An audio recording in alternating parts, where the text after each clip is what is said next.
ई घर घर ना मंदिर लागेला।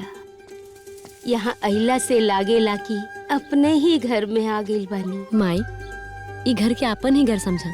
ली गुड़ चना खाई। हाँ, मंदिर में आइल बानी तो प्रसाद तो खाए के पड़ी ना।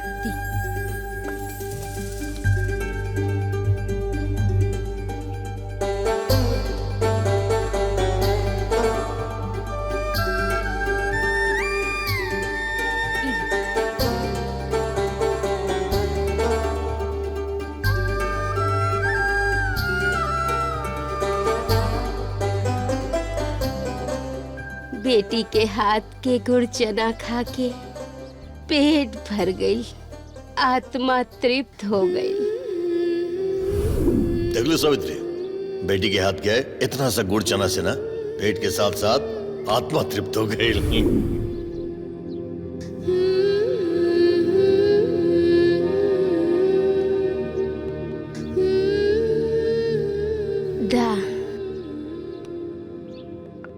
आशीर्वाद बा।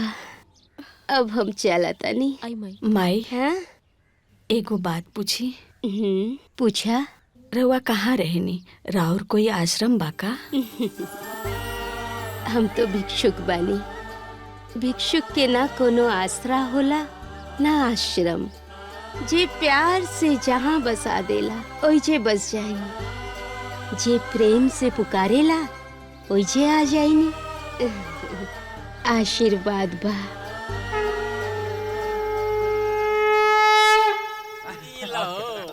फेंका फेंका फेंका फेंका महाराज। फेंका हो, आज तारा के खर्चा करे के पड़ी। करे के पड़ी आज। ए लो।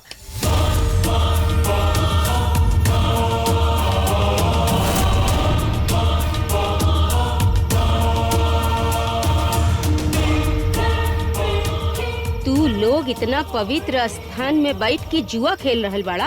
ए बुढ़िया, तोके का पड़ल हुए? ये मंदिर हमनी के बनौले हैया। यहाँ चाहे जौन करी हमनी के मर्जी, बुझाइल? अब चला निकला यहाँ से। अच्छा,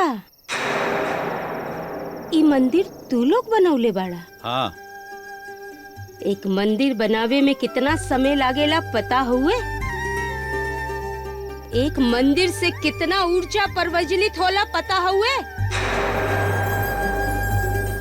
मंत्र, प्रार्थना, कर्म से भूमि के पवित्रता नापल जाला। धर्म, वेद, शास्त्र से नियमावली के अनुसार उपासना के बाद एक मंदिर के शक्ति के निरीक्षण होला, तब जाके बनेला एक मंदिर। पता बा? मंदिर में एक पुजारी पवित्र प्रतिमा की सुरक्षा और सेवा करेले। भक्ति जी जैसन ज्ञानी ऐसन पुजारी होला। और तू लोग ही पवित्र स्थान के जुआ के अड्डा बना देला, इतना गंदगी फैला देला। एक बात याद रखिया तू लोग कि माता रानी गलती तो माफ करेले, लेकिन गुनाह ना, गुनाह ना, गुनाह ना, गुनाह ना माफ करेले।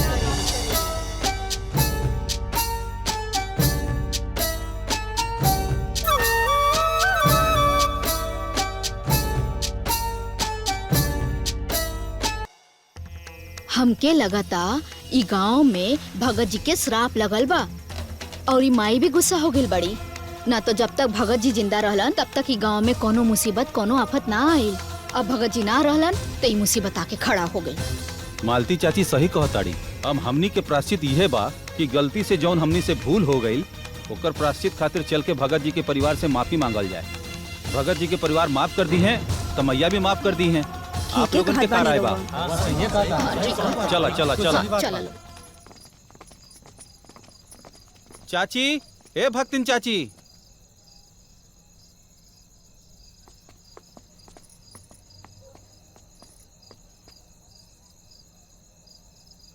का भइल? काहे आयल बानी रउआ लोगन? भक्तिन चाची, भूल से हो गई गलती हमनी के माफी योग्य तो नहीं खे, बाकी गांव वालन के माफ कर दी चाची। वो कहा कि ठाकुर साहब के बहकावे में आके हमनी से बहुत बड़ गलती हो गई। भगवान जैसन भगत के हमनी के शैतान समझ लेनी। हमनी के माफ कर दी चाची, हमनी के माफ कर दी। हम जानता नहीं रउआ लोगन की गलती नहीं के। ठाकुर के भरम में आके रउआ लोगन ये कदम उठैनी और प्रायश्चित कैला से तो हर पाप धुल जाला। रउआ लोगन के ये आंसू बता रहल बा अब रउआ लोगन के मन में कोई पाप नहीं के। जाई रउआ लोगन, हम रउआ लोगन के माफ कर देनी। जाई।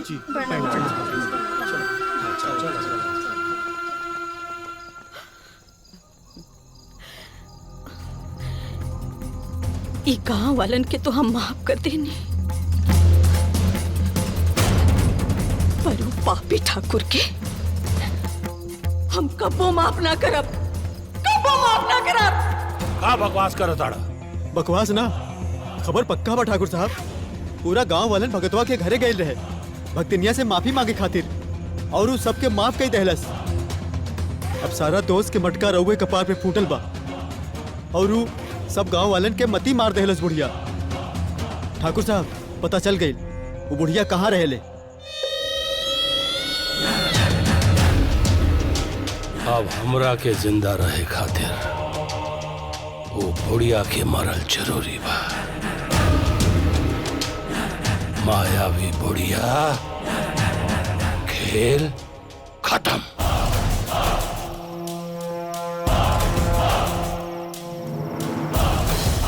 ए, उन्हें देखा।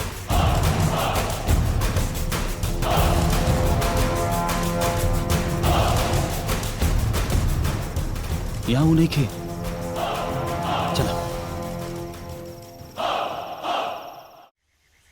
ठाकुर साहब, 2 दिन बाद कोर्ट में पेशी बा। अगर गवाह के साथ भगत के परिवार कोर्ट पहुंच गई ना तो जमीन तो हाथ से जइबे करी, जान जाई अलग से। रउआ के फांसी हो सकेला। वकील साहब, कोर्ट में जिंदा लोग जाएला, मुर्दा ना।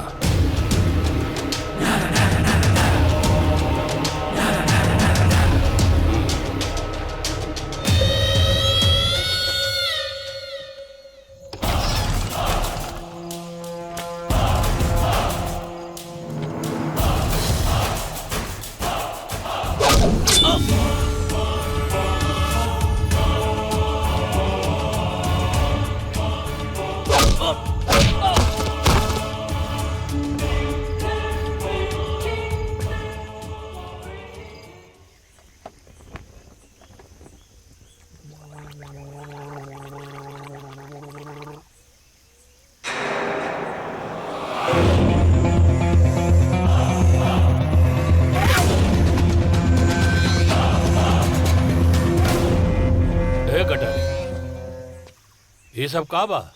ठाकुर साहब हम कहले रहनी ना वो बुढ़िया मायावी बिया, उहे ही दोनों के ही हाल कैले बिया। ब्रह्मजीत के मतलब जानेला? ब्रह्मांड के जीते वाला ब्रह्मजीत कहाला। अम्बे माई, एगो बात पूछी, जीत के कर होई, धर्म के या अधर्म के? इंसान के यह कमी होला जे कर्म से पहले ही फल जानल चाहेला। ई जोन कुछ हो रहल बा सब इनकर मर्जी से हो रहल बा, और जोन आगे होई उहो इनकर जानकारी में होई, काहे कि सब इहे करेली। हमार पति के बदनाम करके मुआ दियल गई, फिर भी माता रानी देखत रह गई। हमने के ऊपर इतना अत्याचार हो गए, बाकी माता रानी देखत रह गई। वो पापियन के कब सजा मिली अम्बे माई, कब सजा मिली? रावण के राम कभी के मार सकत रहे, कंस के कृष्ण कभी के मार सकत रहे, एक पल में श्री कृष्ण महाभारत के युद्ध समाप्त कर सकत रहे। बाकी जबले पापियन के पाप के घड़ा ना भरेला, भगवान भी कुछ ना कर सकेला। सबके मौत निश्चित बा।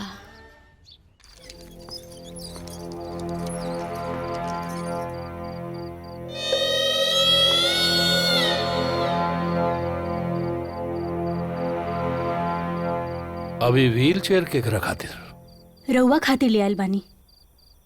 आगे जाके रउआ के एकर जरूरत पड़ी नु। अरे अब तो अपन आँखी पर से ये अहंकार के पट्टी हटा दा। अपन भाई और बेटा के हाल देखी। भाई अपाहिज हो गइल बा, बेटा पागल हो गइल बा। अब वो वक्त बा, जाई जाके भगत के परिवार से माफी मांग ली, ना तो काल एक कुल खानदान में दिया जरावे वाला केहू ना बची। भगवान बुद्ध के जैसन उपदेश मत दे। उपदेश नहीं दे, समझावत बानी। जाई भगत जी के परिवार से माफी मांग ली, सब कुछ ठीक हो जाए, सब कुछ ठीक हो जाए।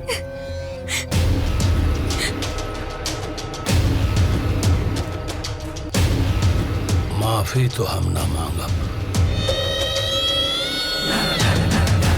सरकार वो कौन मामूली बुढ़िया नहीं के, बड़ी मायावी बा।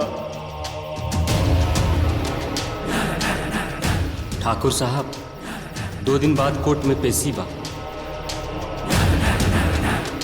अब वो वक्त बा, जाई जाके भगत के परिवार से माफी मांग ली, ना तो काल एक कुल खानदान में दिया जरावे वाला केहू ना बची। कुल खानदान में तो दिया जरावे वाला केहू भगतवा के परिवार में ना बची। काल सुबह ही गांव वाला सूरज के लाली मना भगतवा के परिवार के लहू देखियन, लहू।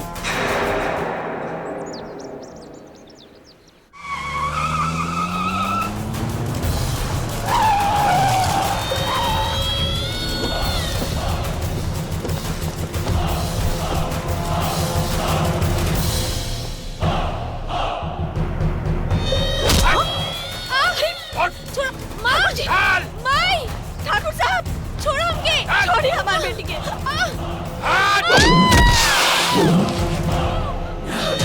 छोड़ दे हमारी बेटी के।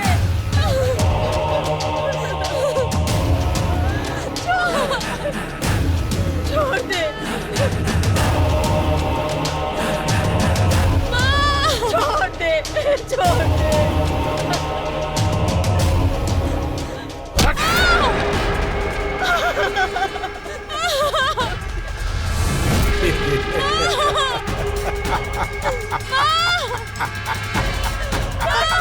छोड़ दी।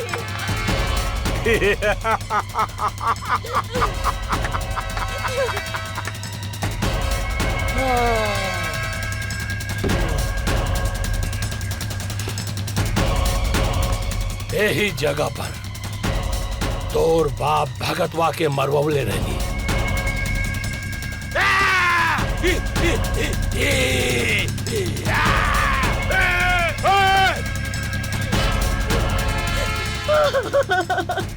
ऐसे ही नाटक करत रहे हो।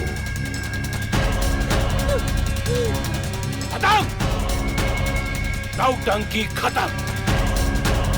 आवाज यह जगह पर होकर परिवार के मारा।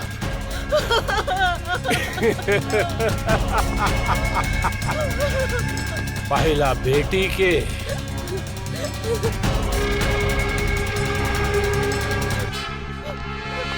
और ओकरे बाद माई के। अब माई के सामने बेटी मरी तब माई तो अपने आप मर जाए ना। हाँ? हाँ? ठाकुर साहब आप जुल्म मत करिए, हम केस वापस ले। ना भक्तिनिया ना, मुकदमा और केस तो तू कर दे ले। अब तो फैसला आवे के बारी बा। हाँ। कहाँ बा बुढ़िया? हाँ? हाँ? ए बुढ़िया!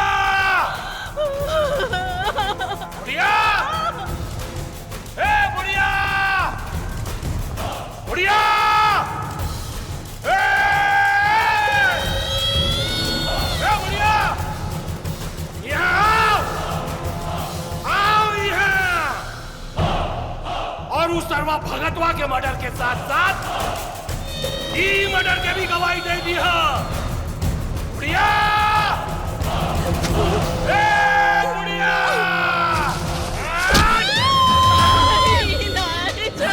छोड़ दे हमारे बेटी के।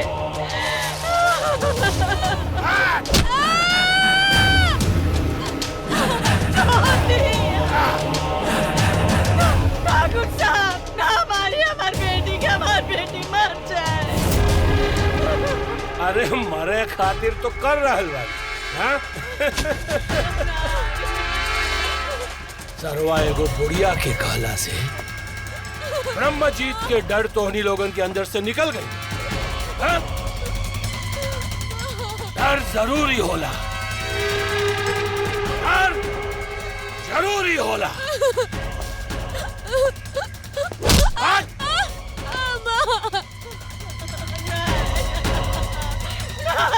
राजा के दिल में राजा खातिर डर जरूरी होला।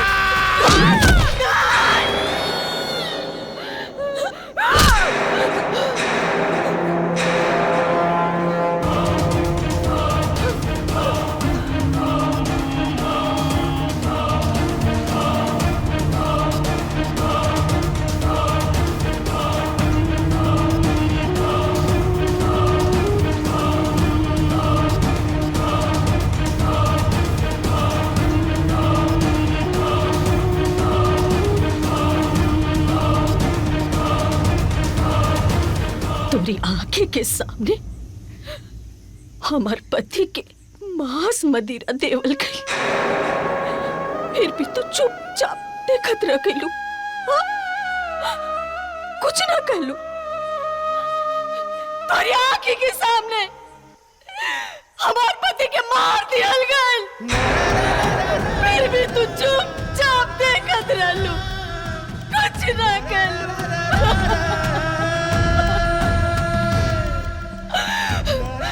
और तेरे आंखें के सामने वही राक्षस हमार बेटी के मारा था, और तू कुछ ना करत बाड़ू, चुपचाप देखत बाड़ू।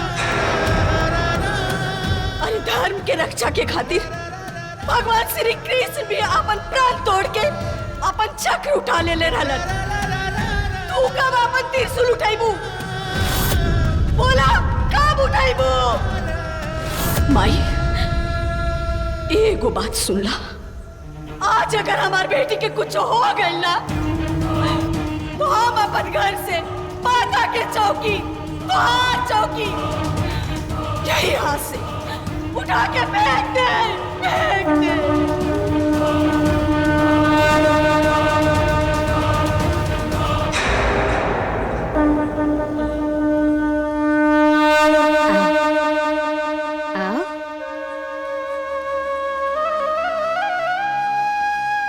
आओ।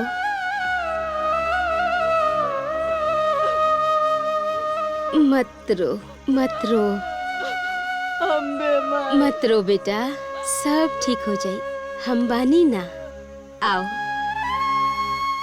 आओ हमरे साथे, आओ, आओ।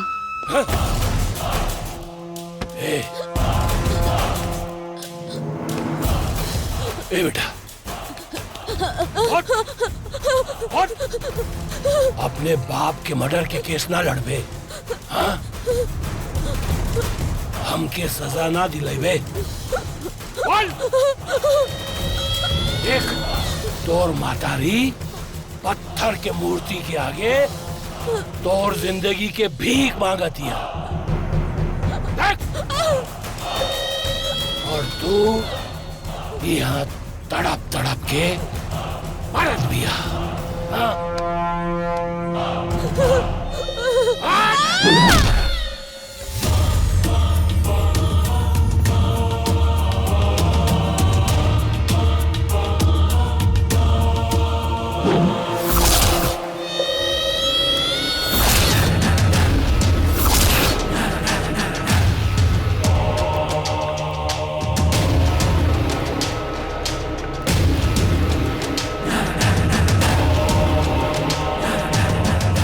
काली, ना दे भगतवा की बेटी के ये जमीन में। जब एयरपोर्ट के लिए रोड बनी तो गाड़ी रोड से गुजर के एयरपोर्ट ना, एकर छाती से गुजर के एयरपोर्ट पहुंची। जाओ।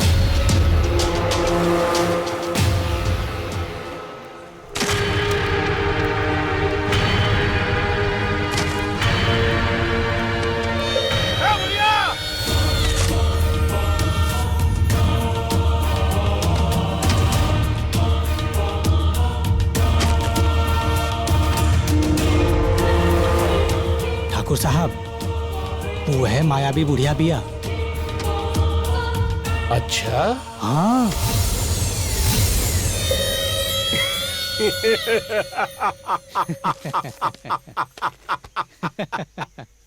तई है मायावी बुढ़िया।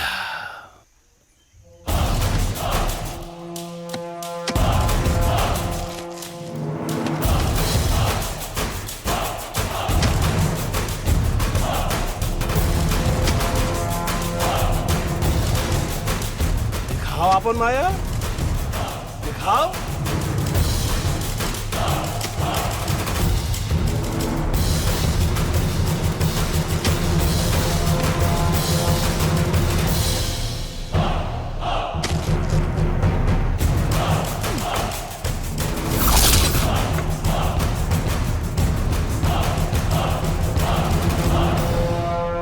दिखा अपन माया, दिखा।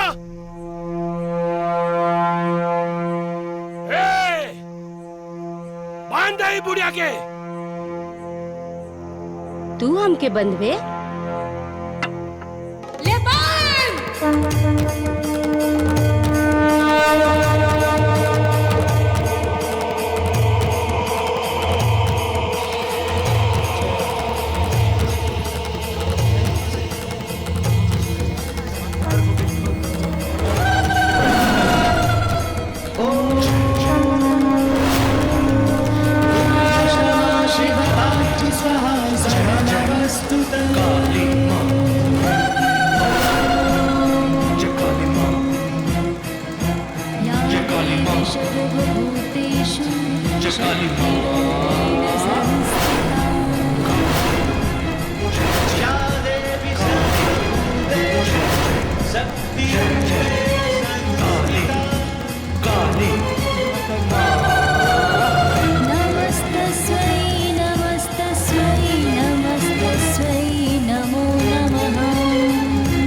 सर्वभूतेषु शक्तिरूपेण संस्थिता।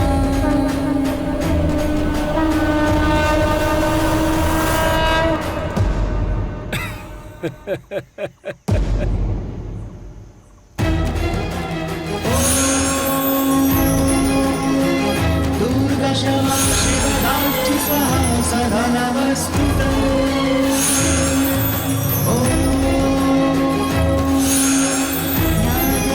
सर्वभूतेषु शक्तिरूपेण संस्थिता। या देवी सर्वभूतेषु शक्तिरूपेण संस्थिता। नमस्तस्यै नमस्तस्यै नमस्तस्यै नमो नमः। नमस्तस्यै नमस्तस्यै नमस्तस्यै नमो नमः। या देवी सर्वभूतेषु शक्तिरूपेण संस्थिता। या देवी सर्वभूतेषु शक्तिरूपेण संस्थिता।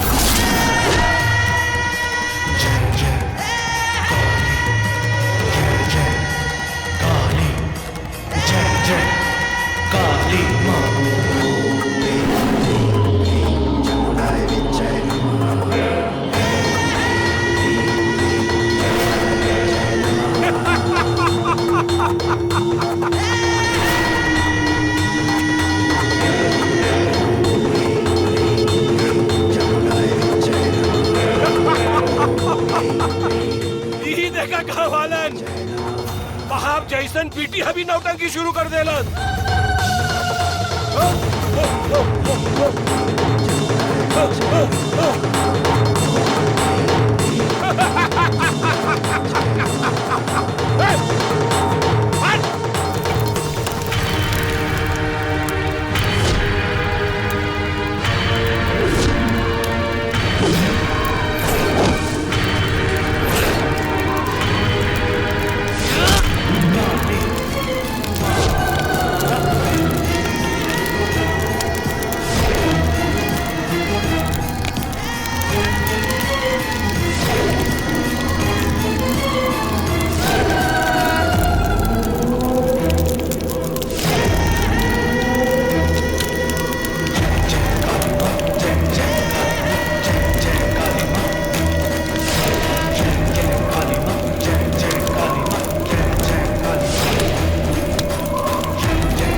शांत हो जाए माई, शांत हो जाए। सामने से महिषासुर के जैसे ये पापियन के भी अंत हो गई माई। शांत हो जाए माई, शांत हो जाए, शांत हो जाए।